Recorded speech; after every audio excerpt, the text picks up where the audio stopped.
Bismillahirrahmanirrahim. Assalamualaikum warahmatullahi wabarakatuh.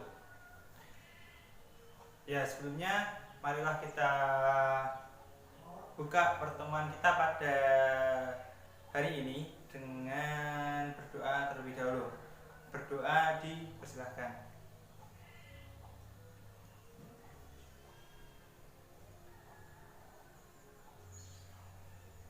Berdoa selesai. Ya, bagaimana kabarnya anak-anak?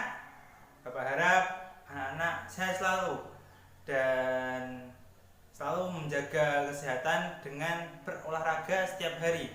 Entah itu jogging, entah itu senam lantai, peregangan dan lain sebagainya. Seperti itu. Ada yang tahu untuk materi kita pada pertemuan kali ini apa? Ya, untuk pertemuan kita pada kali ini yaitu tentang reproduksi hewan dan tumbuhan seperti itu. Untuk materi sudah saya sampaikan kepada ketua kelas ya, dan sepertinya sudah disampaikan ke grup kelas. Tetapi Bapak tidak tahu apakah kalian sudah membacanya atau belum. Tetapi Bapak harap dari adik-adik sudah memahami materi dari PPT yang sudah Bapak berikan. Ya, sebelum kita ke materi, Bapak mau tanya nih, di lingkungan kalian tanaman dan hewan apa saja yang dapat kalian temukan? Ya, hewan dulu. Ayam, bebek, tokek, cicak, apalagi burung dan banyak sebagainya ya. Ya. Kemudian tumbuhan, apa yang dapat kalian temukan? Pohon apa? Seperti pohon jati, kemudian tanaman susah bebek, lidah buaya, pohon pisang, apalagi tanaman singkong dan masih sebagainya ya. Karena tumbuhan itu sangat banyak di lingkungan kita. Kemudian dari hewan dan tumbuhan tersebut, apa contoh salah satu ciri-cirinya bahwa mereka makhluk hidup itu apa? Dengan berkembang biak atau bereproduksi. Nah, hewan-hewan tersebut dan tumbuhan-tumbuhan tersebut memiliki cara reproduksinya masing-masing. Jadi tidak sama antara bebek dengan cicak. Reproduksinya sama atau tidak? Sama ya, mereka sama-sama bertelur. Kemudian untuk bebek dengan kambing, mereka sama atau tidak? Ya, berbeda ya. Untuk bebek dia bertelur, untuk kambing dia beranak atau melahirkan. Kemudian untuk tanaman, ya, untuk tanaman contohnya pohon pisang dengan contohnya apa ya? Contohnya pada cabai, tanaman cabai. Nah, untuk reproduksinya mereka apakah sama? Ayo, untuk tanaman cabai bagaimana cara mengembangbiakan tanaman cabai? Menanam biji? Ya, betul sekali ya. Jadi untuk tanaman cabai itu dengan menanam bijinya. Tapi untuk tanam pisang, apakah kalian akan menanam bijinya untuk mengembangbiakan pohon pisang? Tidak ya. Untuk pisang itu sendiri bisa sebenarnya bisa pohon pisang itu ditumbuhkan dari biji mungkin ya, tapi Bapak sendiri juga belum lihat.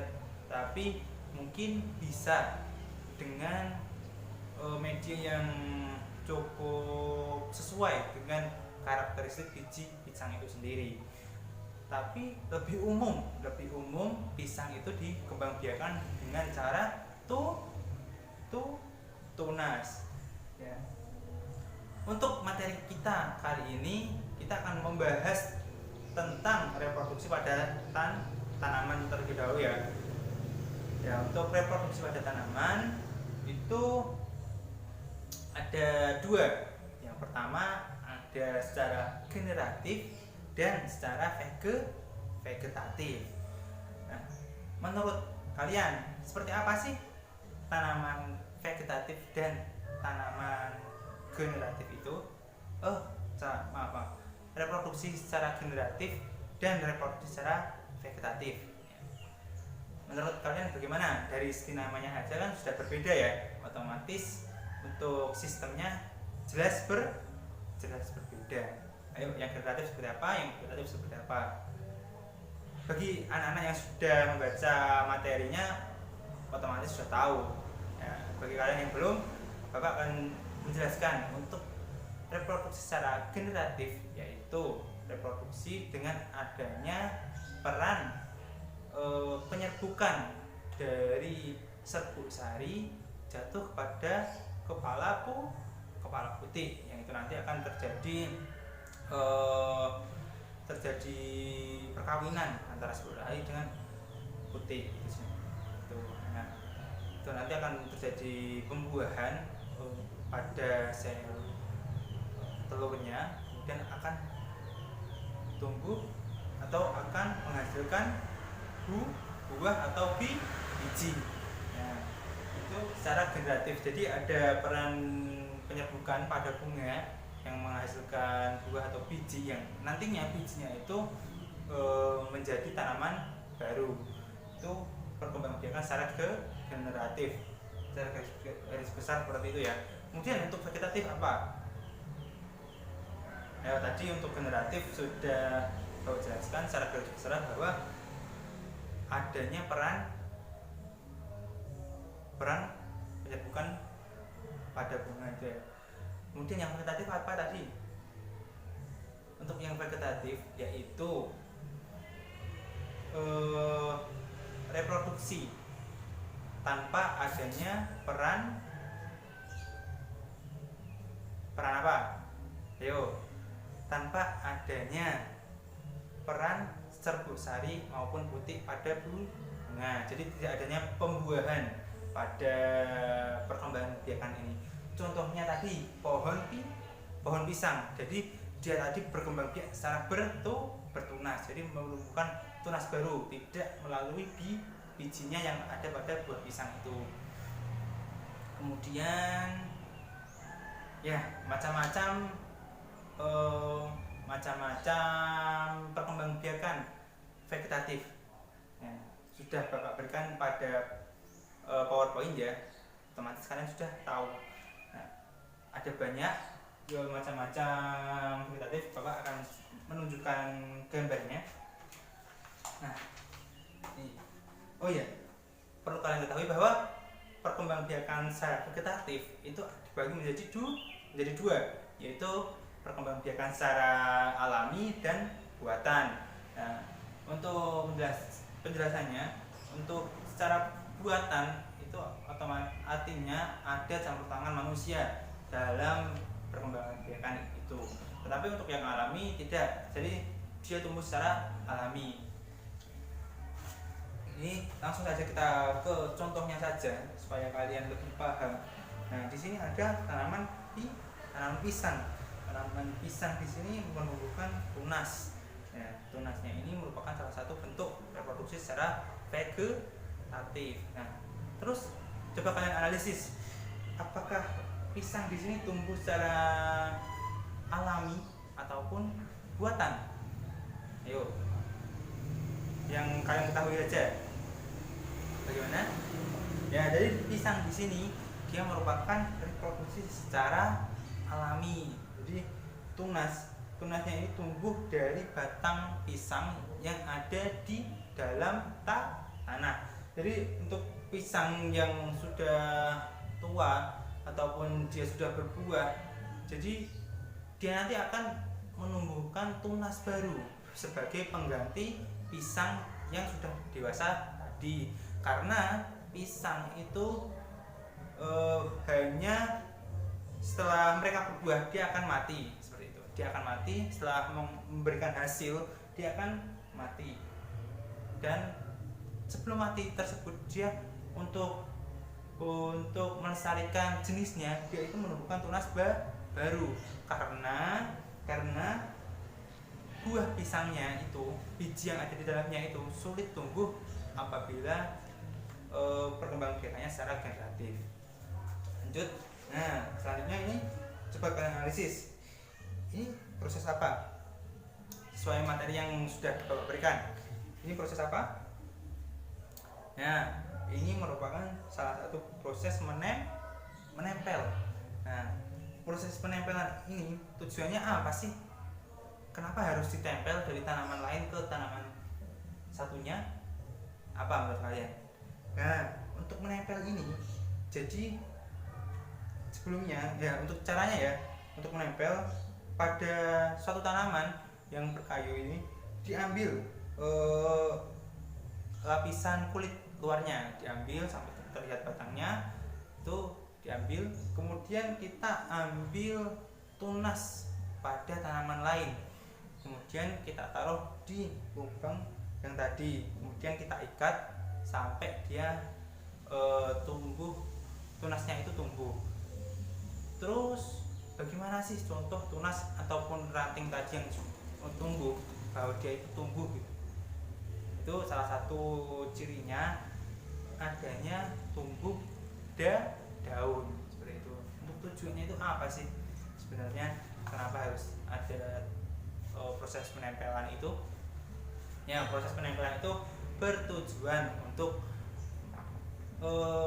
menumbuhkan ataupun memberikan karakteristik suatu individu pada tumbuhan lain yang satu jenis. Contohnya ini tanaman bougainville. Tanaman bougainville itu kan ada yang berwarna-warni ya, ada yang warna merah, ada warna ungu, ada yang warna putih. Nah, itu bisa dilakukan cara menempel sehingga tanaman bougainville itu pada satu tanaman bisa berbunga warna-warni. Jadi ada bunga merah, bunga ungu, bunga putih dan lain sebagainya. Ataupun tanaman mangga yang notabene mangga, contohnya mangga aromanis, kemudian ada mangga apel. Nah, itu jadi nanti pada satu pohon itu bisa tumbuh dua jenis mangga, jadi mangga aromanis dan mangga apel itu. Kemudian lanjut ke gambar selanjutnya itu. Nah, nih itu. Nah, ini ada pertumbuhan tunas daun. Apa ya? Tunas daun itu merupakan vegetatif alami atau buatan. Ayo, ada materi PowerPoint yang sudah Bapak berikan, disimak ya, sambil mendengarkan sambil menyimak PowerPoint. Ya, untuk tunas daun itu sendiri itu merupakan vegetatif alami. Nah, ini salah satu contohnya pada daun sosor PP. Jadi untuk daun sosor PP itu apabila kalian taruhlah pada tanah yang lembab, itu nanti selang 5 sampai 7 hari itu akan terlihat tunas-tunas baru. Jadi tunas baru terhadap daun dan akarnya. Kemudian tunas-tunas baru itu, ini satu tunas ini kalian ambil, kemudian kalian tanam di tanah, itu nanti akan terbentuk suatu individu baru gitu. Kemudian ini ada perkembangbiakan secara stolon. Nah, secara stolon itu seperti apa sih? Contohnya pada apa sih? Contohnya pada tanaman stroberi. Nah, kalau belum pernah melihat itu gambarnya seperti ini ya. Jadi pada stroberi itu nanti akan ada penjuluran batang atau stolon seperti ini. Kemudian pada ujungnya nanti akan tumbuh suatu individu baru dengan batang, kemudian daun dan juga akar. Kemudian apabila ini stolon ini dipotong, kemudian tunasnya yang ini ditaruh pada tanah, dia akan tumbuh suatu individu baru juga. Seperti itu. Kemudian ini ada bawang merah. Nah, bawang merah, menurut kalian ini secara apa? Vegetatif secara apa? Secara umbi batang kah? Atau secara umbi akar? Ayo, secara apa? Ya, untuk apa ini? Untuk bawang merah itu sendiri secara umbi daun ya, secara umbi daun. Jadi dia bukan dari akar ataupun batang, tapi dia dari daun, pelepah daun.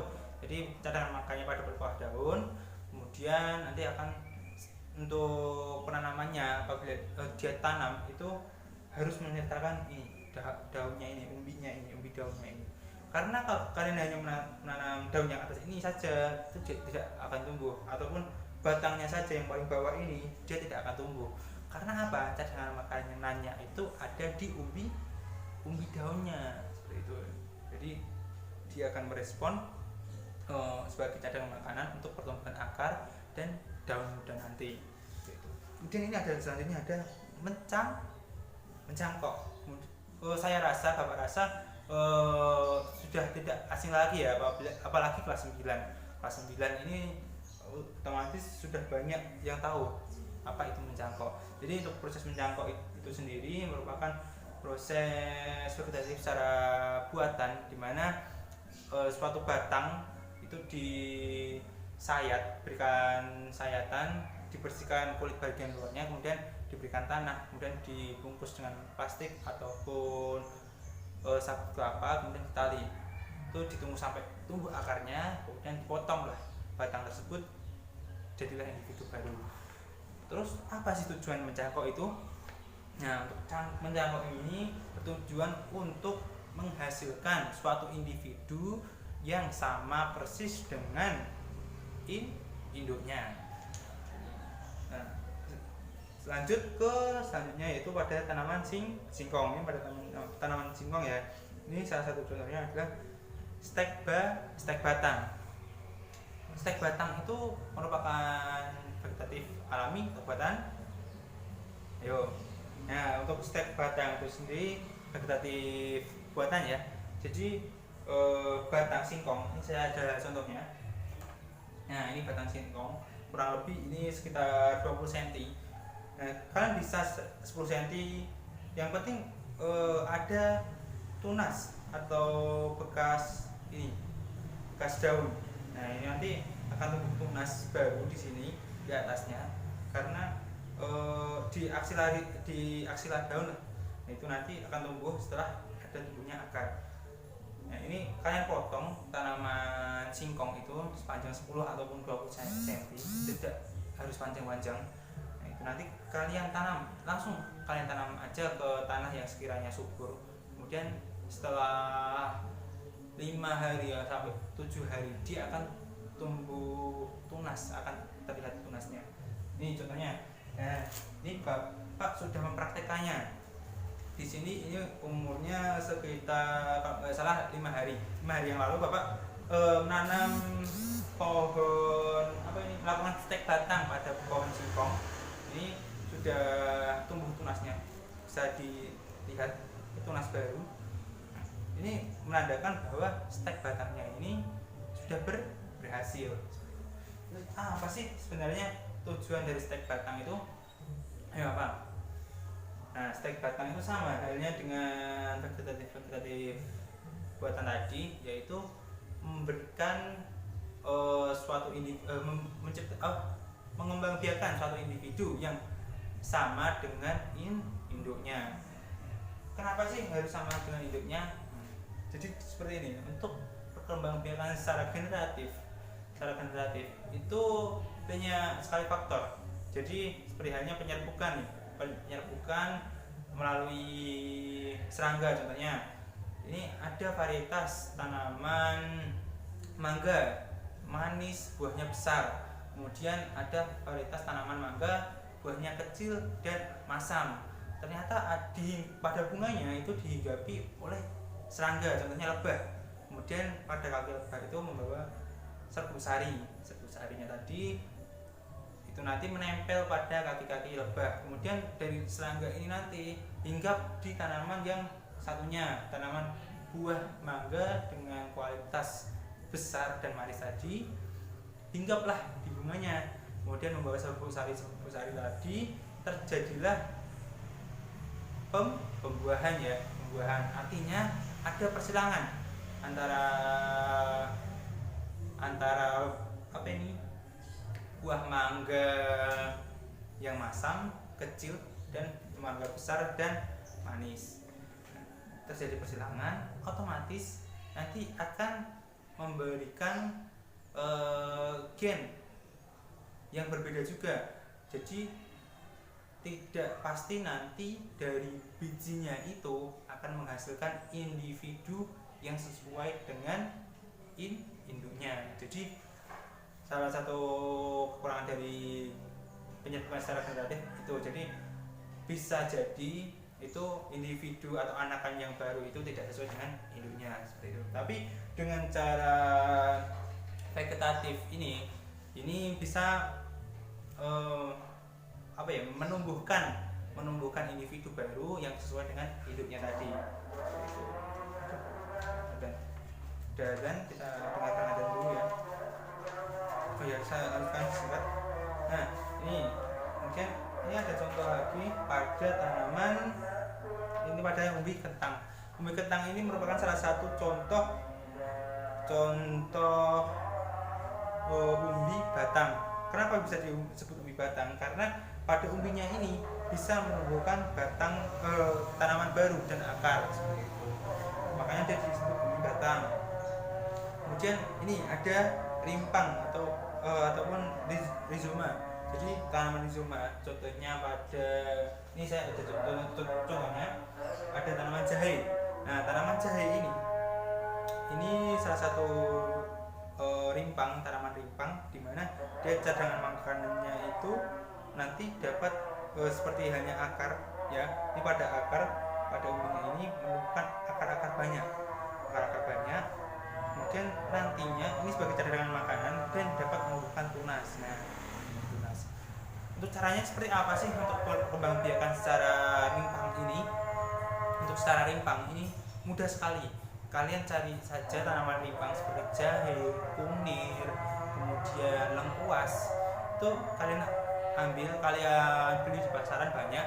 Kemudian taruh saja di tempat yang lembab. Itu nanti kurang lebih 7 hari sampai 14 hari itu nanti sudah tumbuh tunas. Kalau nggak salah ini 7 hari Bapak menyimpannya di tempat lembab, kemudian sudah tumbuh tunas baru. Nah, ini nanti sudah siap ditanam di tanah karena ini sudah terlihat adanya pintil akar. Nah, nanti bisa tanam di tanah. Nah, ini salah satu. Nah, dapat kalian ketahui bagaimana sih perbedaan antara generatif dan vegetatif. Nah, ini salah satu generatif ya. Contoh generatif itu pertumbuhan tanaman dari biji. Di sini Bapak membawakan contoh yaitu pada ini bibit semangka. Bibit semangka ini tumbuh dari biji ya. Kemudian ada kecambah ini berasal dari tanaman kacang hijau. Dari biji kacang hijau yang setelah disimpan pada tempat lembab ataupun ditanam pada tanah itu akan berkecambah seperti ini. Jadi perbedaannya sangat jelas bahwa secara generatif mereka itu mengalami perkecambahan pada biji, intinya pada biji. Nah, kemudian untuk yang secara vegetatif dia itu tidak melalui biji tetapi melalui organ-organ tanaman yang lain seperti itu. Yang mudah dipahami ya. Saya harap anak-anak paham. Kemudian silakan nanti anak-anak di rumah menganalisis 6 tanaman di mana itu terdiri dari 3 tanaman dengan perkembangbiakan vegetatif buatan dan 2 tanaman dengan perkembangbiakan vegetatif alami dan 1 tanaman dengan perkembangbiakan secara generatif. Nah, itu nanti silakan kalian analisis tanamannya apa, terus jenis perkembangbiakannya yang generatif itu apa, serta disertakan gambarnya ya. Untuk gambarnya itu bisa kalian amati di lingkungan sekitar apabila ada di lingkungan sekitar bisa, kemudian kalian cari di internet juga bisa. Silakan nanti diamati. Untuk LKS-nya akan saya kirimkan ke ketua kelas. Nanti ketua kelas silakan di-share kepada teman-temannya. Jadi nanti nama tanaman, kemudian sistem reproduksinya apakah generatif ataupun vegetatif, dan vegetatif itu apakah vegetatif secara buatan ataupun alami, gitu ya. Kemudian ini nanti untuk perkembangbiakan pada bawang merah, ini sedikit informasi saja ya. Jadi nanti anak-anak bisa mempraktekkan sendiri di rumah kalau ingin mengetahui perkembangbiakan pada vegetatif buatan pada bawang merah. Ini contohnya, nanti bawang merah ini dikupas kulit paling luarnya, kemudian kalian tusuk dengan lidi, kemudian ini ada cup, kalian isi air, kemudian lidi taruh sini seperti ini, seperti ini. Nanti isi air sampai ini batangnya itu tertutup, sampai akarnya ini tertutup. Nah, nanti setelah dia tergenang air, tunggu saja 5-7 hari, itu nanti akan tumbuh akar dan tumbuh daun baru seperti itu. Itu hanya informasi saja. Jadi untuk mungkin ini bisa diaplikasikan karena harga bawang itu mahal,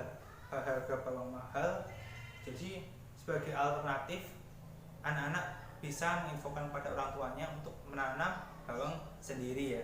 Jadi nanti mandiri pangan itu sedikit informasi dari Bapak terkait materi pada hari ini. Jadi nanti bisa diaplikasikan, tidak hanya sebatas teori anak-anak mempelajari di kelas, tapi juga bisa mempraktekkan di nyata. Untuk materi kita pada hari ini cukup sekian. Apabila Bapak ada kurang dan kekurangan sama penyampaian, Bapak mohon maaf. Wabillahi taufiq wal hidayah. Wassalamualaikum warahmatullahi wabarakatuh.